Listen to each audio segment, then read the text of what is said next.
Good morning, everyone. I'm Andrea Fracasso. I'm a member of the editorial committee of the festival in Trento. I'm a professor here at the Trento University. I welcome you all today. We carry on the debate that we started a couple of days ago on the topics of this festival. The title of today's meeting, Will Robots Take Away Human Jobs, is definitely one of the most interesting. Everybody's wondering whether technology, besides changing jobs, will ever have an impact on wages as well. Considering data available, we can evaluate this impact on different tasks carried out by workers in different industries. So, on the grounds of such data, we may answer the question whether technology or robots will ever replace human beings. And through this analysis, it is possible to understand whether robots and technology will strengthen or increase employment, whether they are going to really replace certain jobs. As we are going to hear in today's contribution, but I'm not going to tell you anything in advance, the answer to this question varies according to time and space, and it also varies according to worker and tasks on the basis of the skills and the activities carried out by such workers. The results of the analysis that you're going to hear about today are based on very in-depth study, because it's not just technology that affects jobs. It also the globalization of trade and the globalization of production can have an impact on the labor market. So today we are lucky because we have Professor DORN, who is one of the experts in this field. Together with his co-authors, was one of the first to develop this type of thinking, and today is going to report on the results of his study. And we'll be talking about the relationship between international trade, technological innovation, and labor. So it's my pleasure to introduce Professor DORN. He's professor of international trade and labor markets at the University of Zurich, so he's really an expert, and is also affiliated professor at the UBS International Center of Economics and Society. He has been visiting professor in the most prestigious American universities like Harvard University, Boston University, MIT, and the University of Chicago. He is the member of the editorial board of two important publications.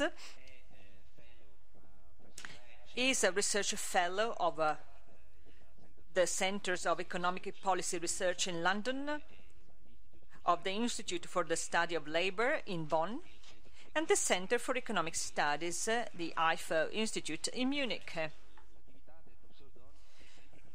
Professor DORN has always focused on the topic I mentioned, namely the relationship between labor markets, international trade, technology, and the impact of all of it on macroeconomics.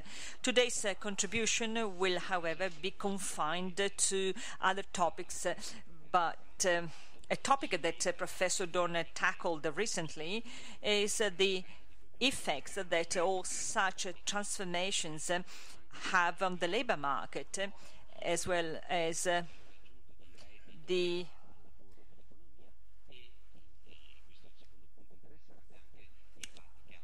impact on the outcome of political elections, particularly in the United States. I know he's not going to deal with this in his contribution, but during the debate we may ask questions about these subjects. So without further ado, I would like to thank Professor DORN for accepting our invitation. I'd like to hand you over to him. He will be walking around, so please use the microphone. Ladies and gentlemen, thank you for coming to this talk, and Andrea, thank you for this very nice introduction. Work in the form of paid employment takes a defining role in our human life. When we look at the distribution of income in the economy, we see that about 2/3 of the overall income that the economy generates is going to workers' income. And since the labor income is more evenly distributed over people than is capital income, that means that a very, very large fraction of people are living primarily of labor income.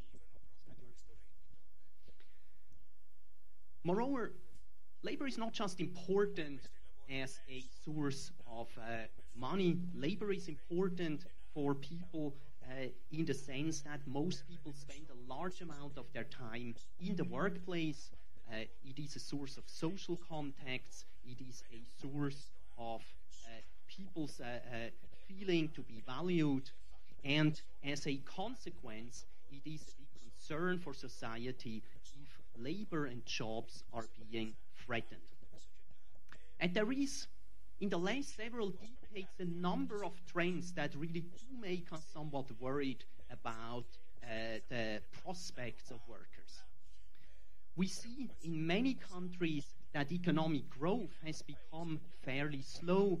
Here on the left side, we see a chart from Italy where over the last 10 years, per capita incomes have stagnated.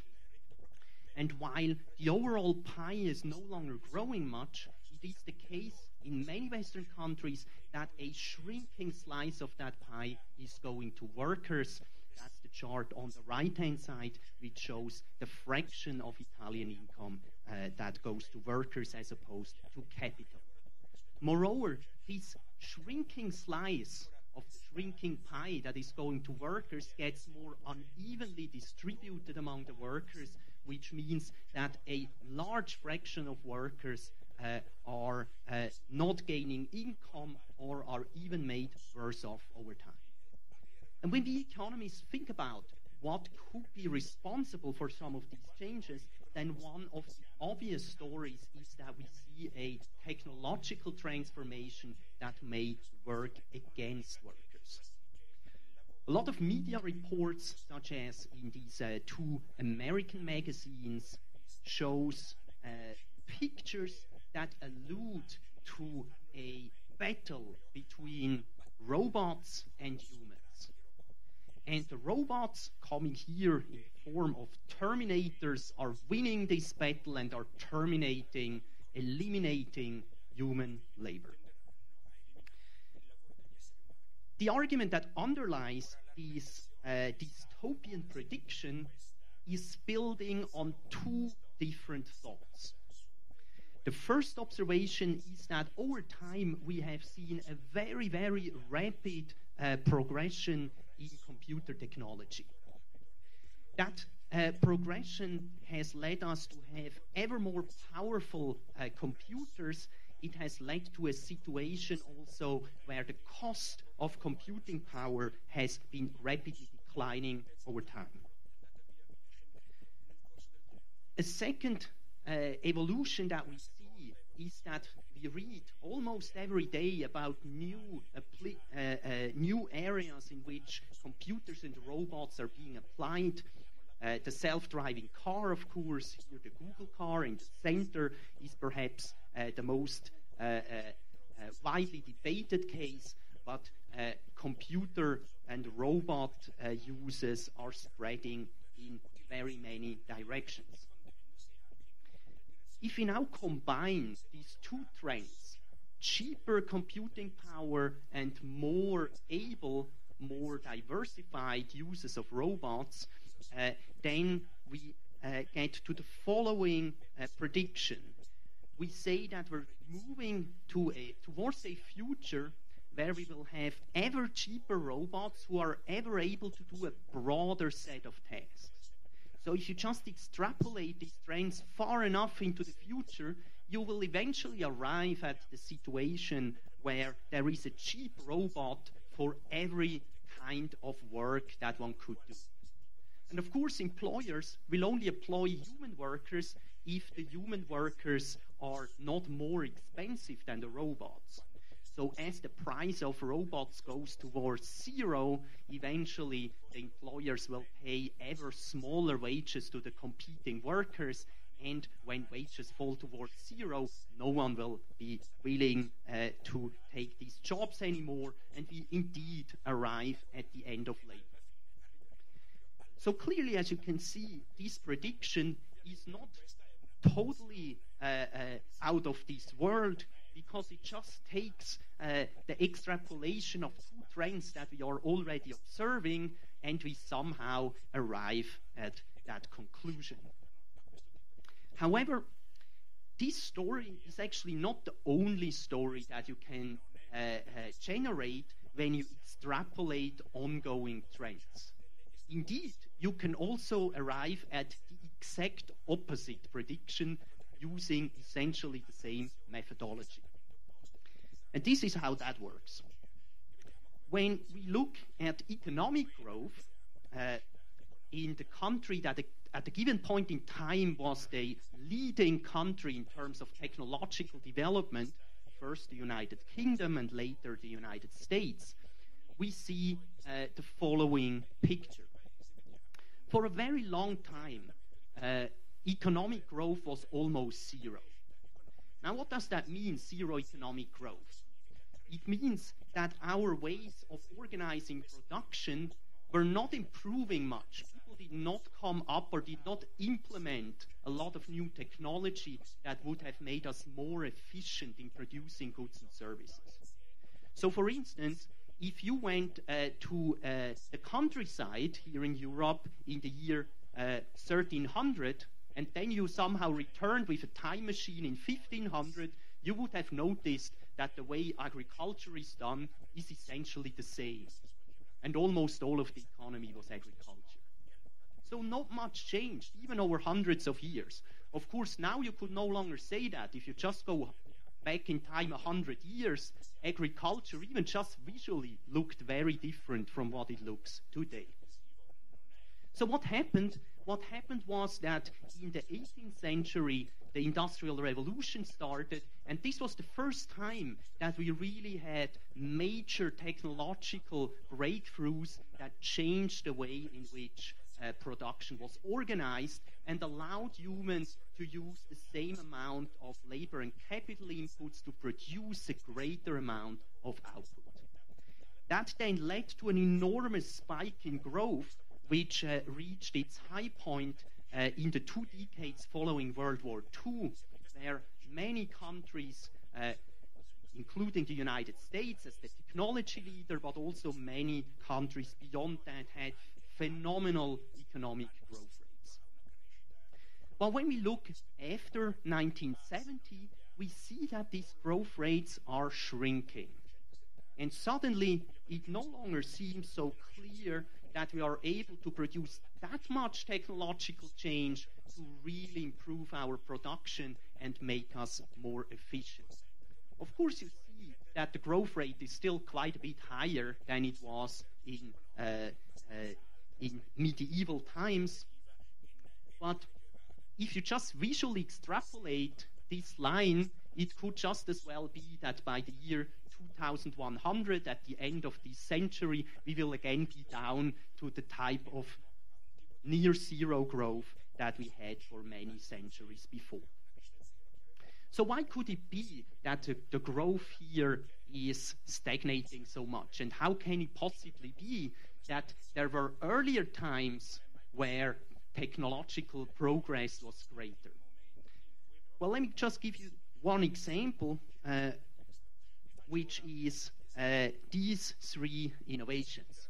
Electric light, the radio, which is wireless transmission, and the combustion engine. All of these inventions came in one single year, 1879. Now imagine this. In 1 year, we invented the technology that we need for cars and many other modes of transportation. In the same year, we invented the technology that we now use for all of our cell phones and Wi-Fi's, etc. And we invented the productive use of electrical energy, which we use for pretty much everything today. So compared to this, our recent advances, which are concentrated in the area of computers and robotics, are perhaps not that big. Clearly, having all these technologies here probably is more useful than having Facebook and Twitter. But more broadly, what we do see, and what is a source of worry, is that our production of innovation does seem to become less efficient itself. One well-known example is our advances in medical technology. This graph shows you with the green line the spending that pharmaceutical companies have for research. It turns out that since the year 1970, we increased the number of researchers in pharmaceutical technology by a factor of 16. So we have 16 times as many people trying to find new medicines. Now you would think that with 16 times as many researchers working hard to find new medicines, we would find 16 times as many new medicines. But the blue line there shows you that today we need about 8 researchers to get the same amount of output that one researcher was having in the 1970s. So that means despite multiplying the number of investigators by 16, the number of new medical drugs that we develop has only doubled. And this trend is also found in a range of other applications, even for computer technology itself. You might have heard of the famous Moore's Law, which says that about every 2 years the computing speed of computers doubles. And this has held up quite well over a long time. However, what is usually not mentioned when people point this out was that we arrived at this technological progress with a small group of inventors in the 1950s and 1960s. And in the meantime, we need much more researchers and much more investment spending and research spending to get that same pace of progress. So it gets harder and harder to improve our technologies. What this example suggests is that depending on the time series that we extrapolate, we can get to very, very different visions for the future. There is not only the view that we could have these very cheap and enormously able robots that do all of our work. There is also, with the same methodology of extrapolating ongoing trends, a vision for the future where it just gets very hard to come up with new ideas because we sort of have already made much of the great inventions that humanity can think of, and eventually technological progress will become much slower.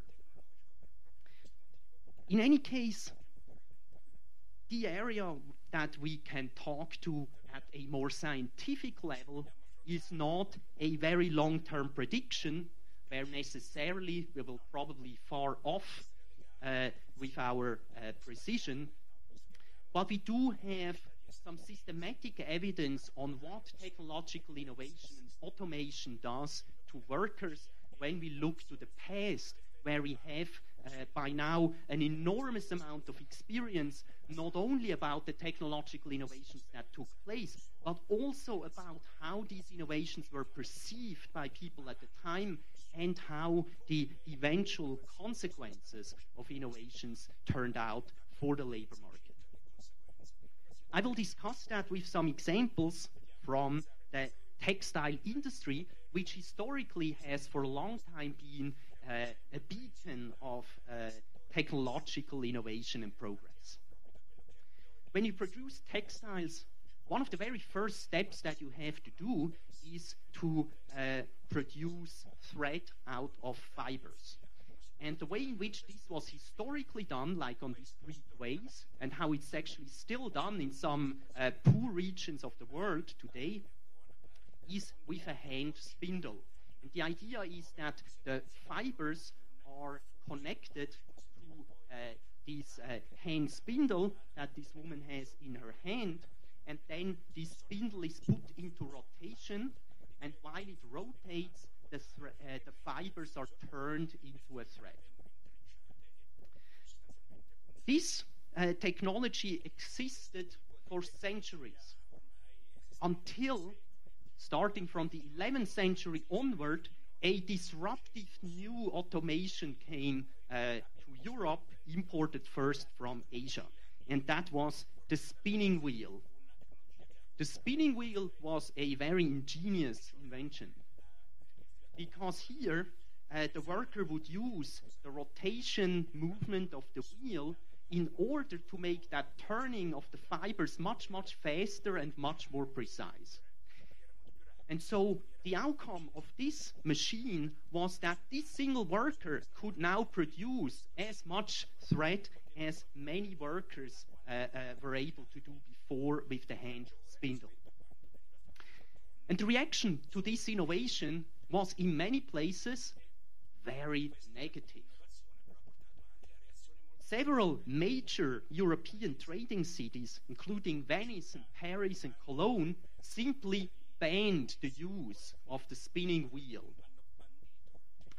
And for those of you who are experts in ancient German language, I also gave you a citation from the emperor of the Holy German Roman Empire, a strange name that I never quite understood as a student of history. So, in the year 1685, the German emperor banned a machine that was like an early version of a loom for weaving. And he said, in a document that is preserved today, that the reason for banning that machine was that against the feeding of one person, one would make 16 other people completely useless to society, and these people essentially would no longer have to eat, just for now one person having something to eat. So the idea was really the same that we still have today. If we can produce the same amount of output using much fewer workers, then what happens to all these other workers who lose their jobs? As it turned out, this idea of banning the spinning wheel and other machines turned out to be a really bad idea. Because there were always some clever cities, for a while this was the city of Basel, for instance, that actually did never ban these technologies. So in Basel, everyone could produce with the spinning wheel. They produced a lot of thread with this mass production technology. It was really cheap.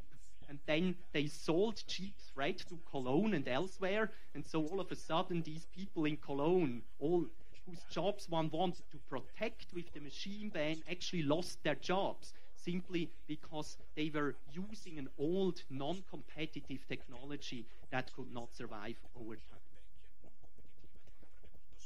Another milestone of technology development, which is often credited as the start of the Industrial Revolution, is the invention of this machine, the spinning jenny, in the United Kingdom. And as you can see, it's basically a spinning wheel on steroids. It's like a machine that has the same underlying technology but produces many threads at the same time.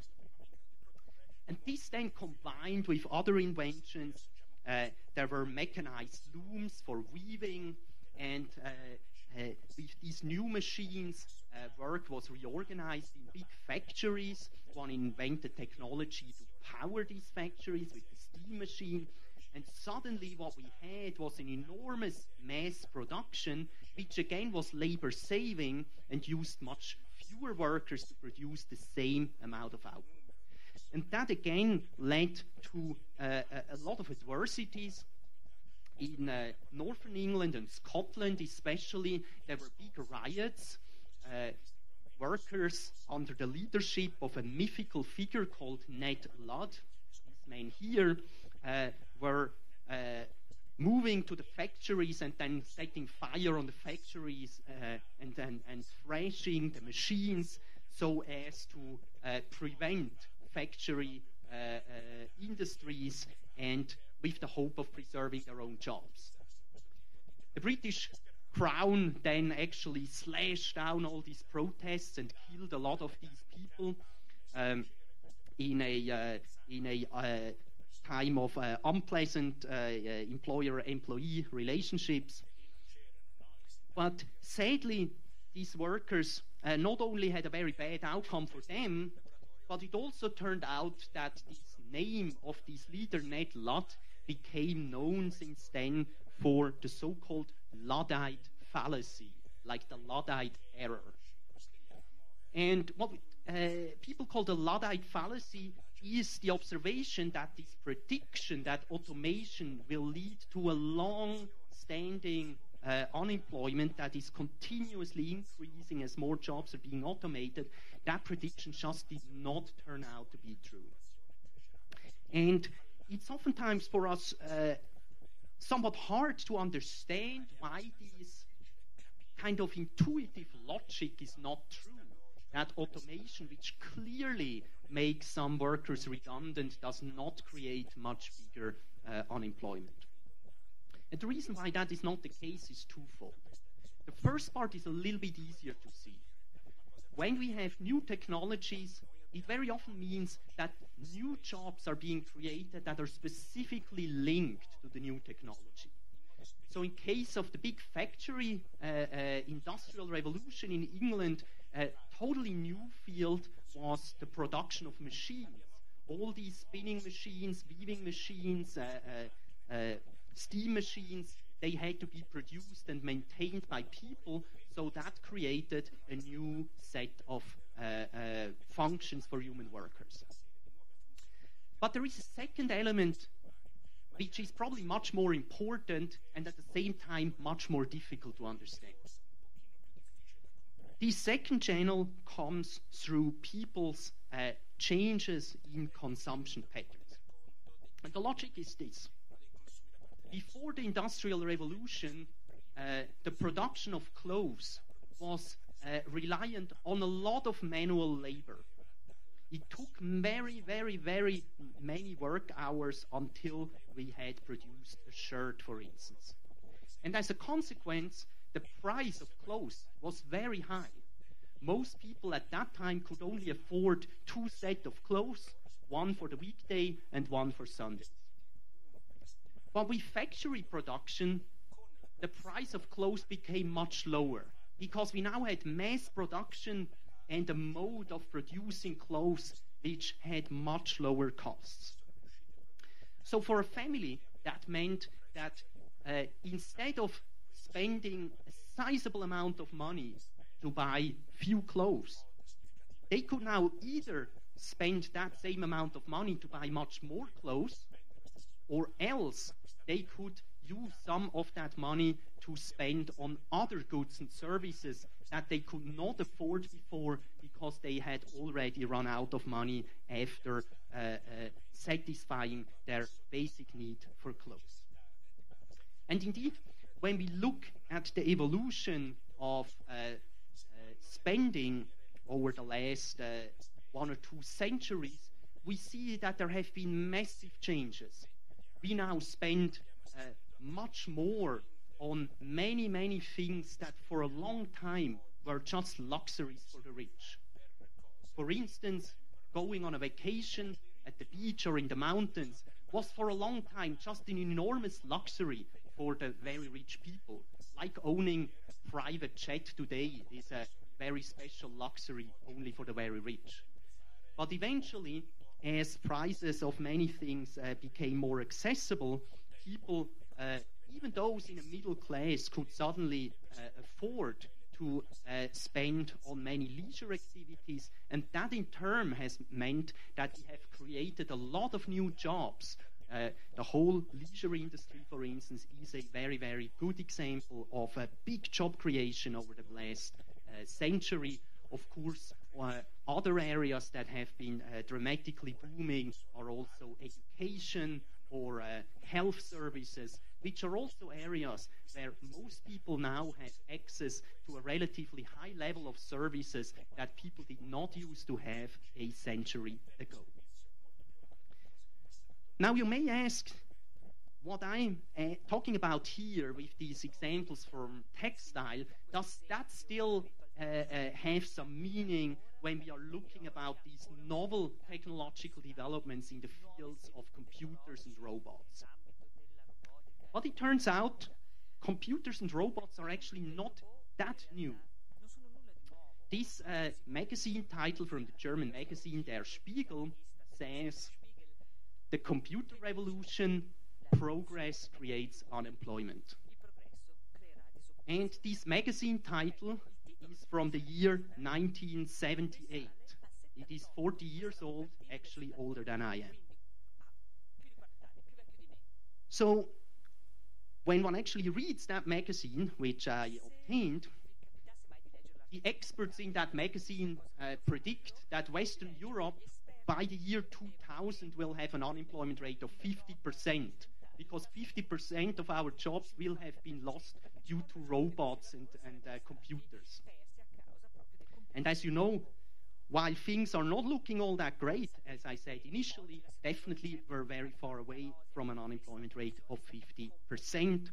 And the fact that this prediction was out there, that people who argue to be experts said those things 40 years ago, should give us some pause if we hear other experts making exactly the same argument today and saying robots will totally take over 50% of our jobs very soon. Now, when I say that these predictions of robots eliminating work had not turned out to be true in the past, that does not mean that robots and computers had no impact on the labor market. Instead, work by my long-term collaborator, David Autor of the Massachusetts Institute of Technology, and several collaborators, including myself, has pointed out that there has been an important transformation of our employment related to the different types of work that can more easily or more difficult be done by machines. When we look at what computers do and what robots do, then we see that they have some very distinct advantages in comparison with us humans. The first gigantic advantage of the computer is calculation. That's actually why it's called computer, for calculating things. Computers are also very good at handling information. If we have to store information, retrieve information, send information, process information, all of that can be done quite efficiently and cheaply by machines these days. The same is true when it comes to production processes, in which we have a lot of repetitive motion that have to be done with great precision. There again, robots are in really their best application field. But there are a distinct set of tasks that are quite hard to do for machines. The first set is creativity, reacting to novel things, problem solving. All of that is very difficult because there is no pre-existing solution, and we don't even have sort of a good sense of what the space is of possible actions that could lead us to a solution. So that is something that is very difficult to comprehend for a machine, and even AI experts debate on whether there is any hope at all that a machine could ever be doing these very complex decision-making tasks. Another issue which is difficult is social interaction with humans. Of course, we know that machines are making progress there, but it is still the case that it is an uphill battle for the machines. As soon as it comes to more sophisticated interactions that need empathy, that need us to convince someone, then it becomes quite difficult to replicate that in a machine world. A third area where machines are making substantial progress, but still lag behind humans by far, is when it comes to visual recognition, figuring out what an object is, and interestingly also fine motoric movement. You heard on the first evening of that conference when Dito Bury here was talking to a robot, that robot, while he was able to talk, reasonably well, still has some struggle, like moving his legs or grabbing things with his hands. Interestingly, grabbing things with the hand is super complicated for a machine. And indeed, a while ago, I was visiting a plant of BMW, the automaker in Germany, and for the first 2 hours of the tour of the plant, one sees almost only robots. So that's all the heavy lifting, right? Making the car body, welding the pieces together, painting the car. All that is done by robot arms. And then in the last hour, everything is full of human workers. And what they do in the last hour is they do the individualization of a car. So the worker sees on a panel that says, the person who is buying this car wants this navigation system and that radio and wants like green seat covers and a big steering wheel. And then the worker gets all these things on a plate and then puts in all these pieces. And the simple advantage of the human is the human worker can grab and put in many different objects. One could easily do a robot that can put in one object, but a robot that can handle 16 different pieces, that is just way too complicated and too expensive for the time being. So what does this mean for different occupations? On the one hand, with computers and machines making their biggest advances in these information processing and repetitive production tasks, it means that a lot of clerical work in offices and production work in factories can be automated. At the same time, there are skilled workers like managers or engineers or other professionals who are in their daily work very dependent on the flow of information. And for them, these new abilities via communication technologies offer them opportunities that make them much more productive. For instance, if someone is a manager of a big firm, it has become much easier to keep an overview of a firm with worldwide operations because suddenly you know what is going on in your manufacturing plant in Argentina. You can see it on the computer screen in real time. That's much easier compared to a time where you had to either send a paper mail to Argentina to ask them what's going on or maybe making a very expensive phone call. Finally, there is another group of jobs that is not that easy to automate. I already told you in the car plant, those people who put in the last pieces, those are hard to automate. But also many people who work in a restaurant, many people who are cleaners, those are actually jobs that take a lot of this visual recognition, fine motoric movement, and sometimes verbal communication contents that are quite easy to do for humans, even if they have not studied in university, and yet it's hard to do that for a machine.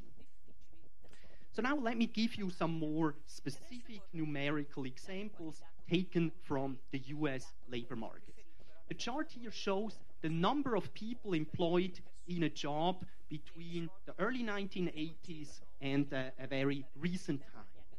And we see here this job, a typical conveyor belt production job with packaging goods. Here, the number of jobs in the US dropped from 400,000 to 250,000, clearly as a consequence as well of technological innovation.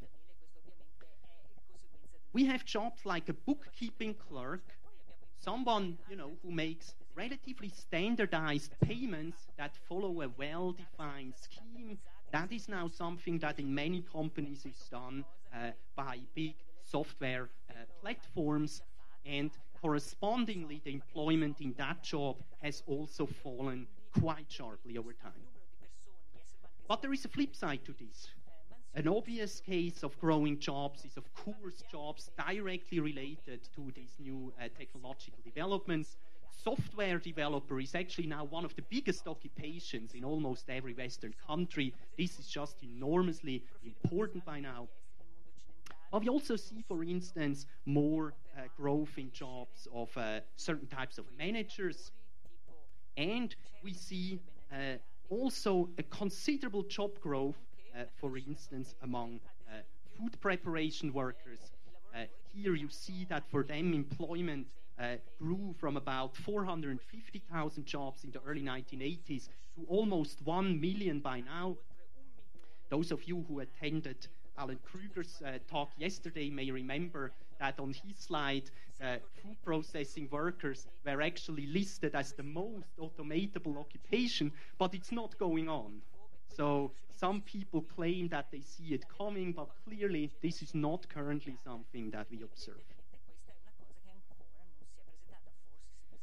Now, an interesting observation that people had is that these occupations which are expanding or contracting are concentrated in different parts of the income distribution. What I did here is to rank all the occupations in the US Census according to their average wage, so that we have the highest paid occupations here on the right side. Now it turns out that these occupations, which arguably benefit from the new technology, like the software developers or also the managers, they are among the fairly highly paid jobs, and the blue line here shows that their share in total employment is increasing over time. The jobs that are being displaced, the office workers, the factory workers, are actually not the lowest paid people in the economy. Especially factory work has for a long time been fairly well paid and has been an important source of income and middle-class lifestyles, even for people with lower education levels. These jobs, which are concentrated in the middle or just below the middle of the distribution, are now declining. And then we have a second pole that is increasing. At the very bottom of the labor market are the food preparation workers and the cleaners, which are also expanding. And therefore, this pattern has been called polarization. We see more and more workers in the best paid and in the lowest paid occupations, because it so happens that the automated jobs are often located towards the middle. Now, this same picture has also been replicated for many, many European countries. This chart shows you with green bars that the fraction of employment of the 1/3 of highest paid occupations is increasing essentially everywhere. The fraction of employment in the middle paid third of occupations with the red bars is declining in all places, and the fraction of employment in the lowest paid jobs with the blue bars is somewhat varied. In Italy, actually somewhat declining according to that data. But the general feature that we see in almost all of these countries is that the middle third falls more than the top third and the bottom third. Now, what does it mean for total employment? This chart, in a more academic style, comes from a comparison where we looked at different cities in the United States that adopt computer and related technology at different speeds. And we find that those places that use more computer technology actually see a small decline in the fraction of the population that is employed, that is the negative blue bar, but the effect is very small and we cannot statistically distinguish it from a zero effect. Effects are a bit more negative if we focus just on older workers above the age of 40 here on the right side. Here the employment effects are more adverse, and some people who look at data specifically on robot technology have also found negative employment effects in locations where a lot of robots are being used. Now, how can the labor market adjust to this change in the occupational structure? I think the best form of adjustment is if young people move into the labor market in those areas where jobs are growing, and therefore take on different jobs than their parents, especially no longer replacing those jobs for which the demand is in decline. To do so, young people, of course, will need skills that are not that easy to automate, be it problem-solving skills, creativity, communication skills, and of course, IT skills more directly. This process of the young people moving into different jobs than the older people is very much ongoing. And one way by which we see that is when we simply look at how the average age changes of people in the different occupations, again ordering them by their average wage levels. What you see here is that over time, over a period of 25 years, the average age in all occupations is increasing because the population is getting older over time.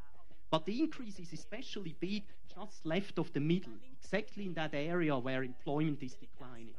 And the logic is simply when there are no longer many jobs on the factory floor and no longer many jobs in clerical occupations, then young people are no longer moving there.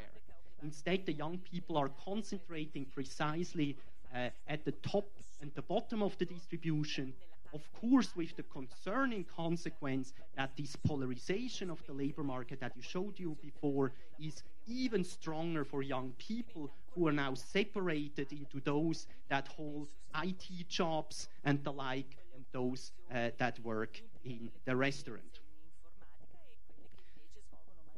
What is much more painful for the labor market to handle is if adjustment goes through unemployment.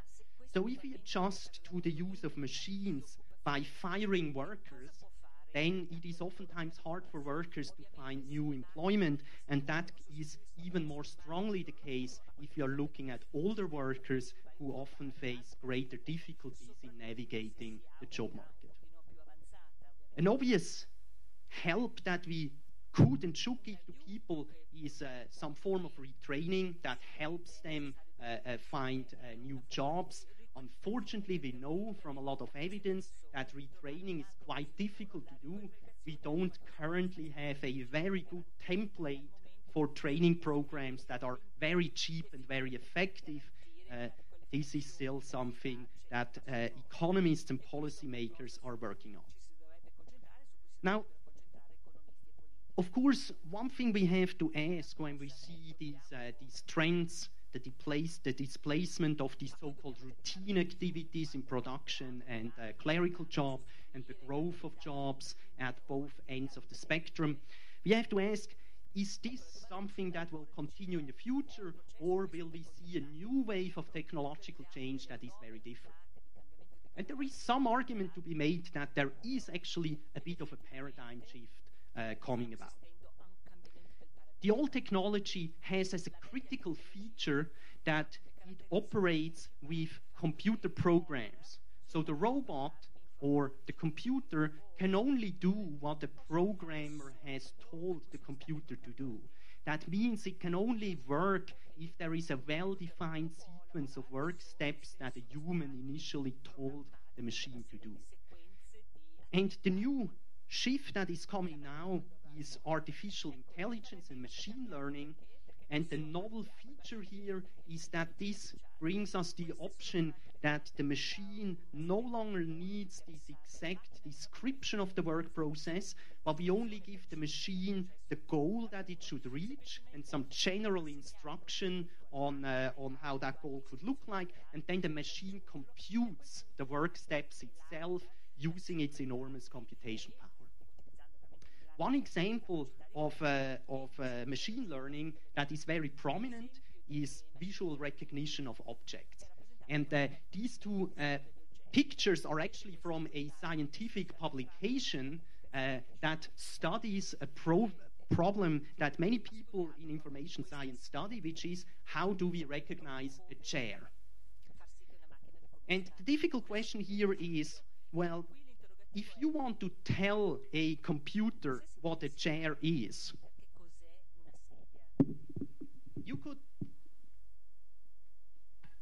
you could look at this chair and say, you know, the chair must have a flat part to sit. It has a backrest, has some armrests, has some legs. This one is a bit unusual because it has 5 legs.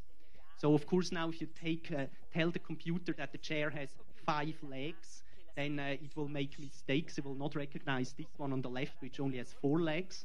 So you also have to tell the computer, actually, a chair could also have 4 legs. And it could also have just 3. And maybe it has no backrest. But then if it has no backrest, suddenly the computer thinks that a sofa table is also a chair. So then the program becomes more and more complicated, and at some point you realize it's just almost impossible to tell the computer what a chair is. So the solution with machine learning is instead we make thousands and millions of pictures of chairs and other objects, and then tell to the computer, look, here are the pictures, and we tell you which pictures are chairs and which ones are not. Now do compute which features of a photograph make it more likely that the thing on the photograph is a chair. And we do have some fairly nice advances in that. But nevertheless, when we see this technological progress, we see there are still errors. You see one of the errors that this computer program made here. It looked at this overturned table and thought it was a chair because it did not realize that this is probably not stable to sit on and also not very comfortable. So when we look into the future, I think that for now it still continues to be the case that any processes that are well-defined information flows in clerical work or repetitive production processes are the ones that are easiest to automate. The new technology will expand and will ever more tasks will become susceptible to potential automation. But whenever I hear experts on artificial intelligence and the like speaking about what could all be automated, I also think that we easily forget a number of obstacles to the implementation of technological innovation that come more from the side of economics and society and not so much from the technology itself. The first issue that will become a big question for us is how do we deal with machines that make errors? Now, you saw the machine that identified a chair that was actually not a chair. That does not seem like a very grave error. But of course, we can ask what is happening now when the first severe accidents are produced by self-driving cars. You notice, we read about it in the newspaper, so clearly people care about this issue to a different extent from what they care about accidents created by humans. And this issue of the machine potentially producing errors is also one of the reasons why we don't have self-flying commercial airplanes, despite having the technology of self-flying airplanes for over half a century. A second limitation is that a lot of technologies have bottlenecks. Oftentimes it's not the computing power that really makes things difficult, but there are other pieces that are really hard. For instance, for electrical cars, the big problem is how to produce batteries which are light and small and cheap. We have some advances there, but this is really what's holding back the technology. And you see that some technologies really improve over time, but with other technologies, we just never figure out how to resolve the bottleneck. One example, again from flight, is the supersonic airplane. We invented the Concorde airplane almost 50 years ago, and it sounds like a great thing to fly to New York in half of the time.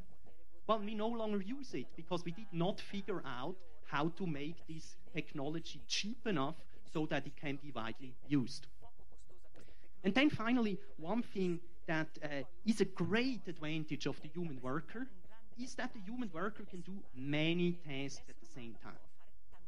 And this is actually why I think that I would be much more positive about the employment prospects of the kitchen worker that we saw before, which is growing a lot, actually. And the issue is, of course, you can imagine that we could easily build some machine that cuts carrots, for instance, or and we have, some of these machines to peel potatoes and the like. But of course, the big advantage of the human kitchen worker is that the cook can tell you, well, do this, do that, do this, do that, run over there, bring me that thing, right? So the kitchen worker just can do a lot of things. Once you think about all the robots and machines that you would need in order to do all these different things, then suddenly becomes very expensive again to replace that worker. And so I conclude on a rather optimistic note. In answering my motivating questions, clearly you feel that I'm positive that our jobs will not be all eliminated by robots. The challenge for us really is not one of long-term mass unemployment.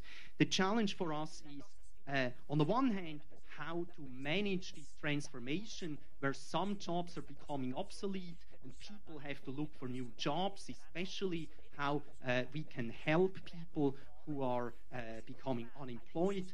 The challenge is to deal with the economic inequality that is generated by a trend where people concentrate in highly paid and lowly paid occupations. And the challenge also perhaps might be that eventually we will not have sufficient economic growth to lift the life standards of a large fraction of our population. And it is always important that we give people some perspective so that they feel that they can reach good outcomes in their lives. Thank you.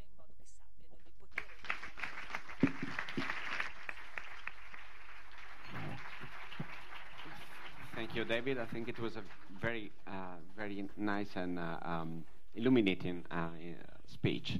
So, possiamo aprire il dibattito. Now we're going to open up the discussion. We'll have questions from the floor. Please be brief when you ask questions. The more questions we have, the better. There's a question down there. I see a hand raised up. Can you please... Whether these trends that you've shown and the logic of different innovation could have a negative or positive impact on developing countries. On the one hand, we can produce more efficiently, but on the other, some workers will be replaced. And does it leave space for the kind of infant industry argument and closing of technology? Thanks. I think the interesting feature of developing countries is that they are now going in a very different technological path than our developed countries. It's no longer the case that they are just like, making the same transformation that we have only like 40 or 50 years left. You see, indeed, that, technology based on cell phones is actually often much more widely spread in those countries. I would also say that a big opportunity for those countries is that communication technology makes it easier to provide services over the distance. That now allows people to work towards a work process in the West, operating out of a developing country. What is certainly a big limitation in developing countries is always the lack of capital, right? One needs, of course, to set up infrastructure to be able to operate, to have computers and information technology. But probably this limitation is actually less severe for these more service-based tasks than it is for classical manufacturing. Altre domande? Any other question?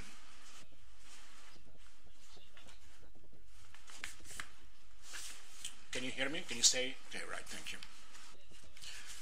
Now, during the presentation, you said that you were somewhat optimistic, but then you showed a slide that was not very optimistic. A strong polarization of work, as you said, and there will be people who will make it and will feel better, and others who will not make it and will feel worse and will live in worse conditions. Now, we have to agree about the percentages of those who will make it and those who will not make it. But then what can we do to try and fight this trend, if there is something that we can do to avoid this trend from occurring? Yeah, so of course the big challenge that we have is how can we provide attractive perspectives also for people who do not have a high level of education. That I do think is a major challenge. It turns out that for now in some countries like in the United States there is actually a fairly robust demand for childcare workers, restaurant workers, and the like, simply because people are able to spend more on those services. But I do agree with you. This will be a big challenge in dealing with what countries are now trying to do. For instance, the United States is to subsidize those low-income workers with a program called the Earned Income Tax Credit. So the idea is that these people get, if they produce some own income, they get extra tax credits, so basically a negative tax on top of that, so as to reach a more palatable level of life income. If there is no other question, maybe I can ask a question myself. You said at a certain point that innovation may lead to new jobs, or it may lead to other jobs associated with a change in consumption pattern. But that is, I think, conditional on the fact that the gains that you have from technology are shared, either through lower prices or higher wages. In a sense, somebody during these days said that the ownership of robots and any machine learning, so the ownership of this new capital is very concentrated, and you do have some work also on the concentration of companies in the world. So to what extent these issues are connected to the previous questions as well? Yes, that's an excellent question, and I think there are different views on this. There's certainly, in terms of distributional equity, it's certainly desirable if the gains are much more broadly distributed. In terms of job consequences, the patterns are somewhat less clear. There's some people who say the very rich are exactly the people who then buy, a lot of services and hire a lot of gardeners and cleaners and drivers and so forth, and therefore create a lot of employment. But of course, a really overarching issue is that the economy in many Western countries has generated very big gains for a small fraction of the population, and a large fraction of the population has not done well. And I think this is also a major reason why we now see a lot of discontent that expresses itself in elections, which comes out of that observation that for many people the economic progress has not been giving them their part of the gains. Thank you. Una domanda qui e una lì, ho visto la mano. Se potete portare un microfono. There's a question here. Can we have a microphone, please, so that we can ask the question here in the first row? Here at the center, the gentleman with the blue jacket. Right here.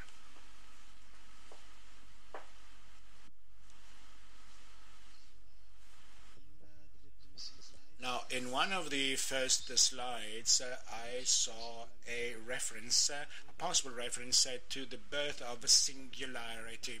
How can this change the definition of robots' characteristics? No longer robots that perform standard tasks, but creative tasks. So singularity. Yeah, so singularity is a very interesting concept based on the notion that at some point machines will reach kind of a intelligence computation level that is above humans. All these predictions, in my view, they clearly go into an area where one has to say we just can't really know much about it, almost by definition. my view is that I'm just very skeptical whether we're really on that path, because I do think that a lot of this progress has become very, very difficult to achieve, and I think my fear, in a way, is much less the fear of the robots becoming extremely good. My fear is that we are getting slower than the current level of technological progress, and if we get slower, it will mean that for many people there are no income gains over time that we can currently envision, because we just do not produce more overall income, and then we're also in a bad corner of distributing it unequally, and that would be my main worry. Thank you. We can raise the last question. Just wait a second for the hand. Okay, thank you. Sì. Well, thank you very much. I have a question about speed. Now, the human being now has a life expectancy of 80 years and works for 60 years. The speed of technological progress is always related to the difficulty of human beings to be able to adjust to a workplace. Although you try, it's very difficult to keep pace with technology unless you change completely. Yes, it's true. I mean, this is certainly, very remarkable that we are now in a situation where over the course of a work life there is a considerable transformation. This clearly means that as workers we need, to be looking around and see what happens, right? Try to acquire skills as time goes by. But it also is the case that when we look back, right, on our parents, for instance, let's say my parents, to get the generation here, well, that's a generation that witnessed enormous amount of change. It is sometimes a little bit, I think, a present bias that we think, as young people my age, that because we experienced all these transformations with computers and internets, that we are unique and are the only people who had to deal with changes. And I think the reality is there are certainly other cohorts that also had to adjust. And ultimately, what is important also in the labor market and what is valued in many places is people who just have a general skill of, let's say, problem solving, right? That an employer also feels you can hire someone who has not already done exactly that task, but has shown an ability to just fit into a new job and figure things out quite rapidly.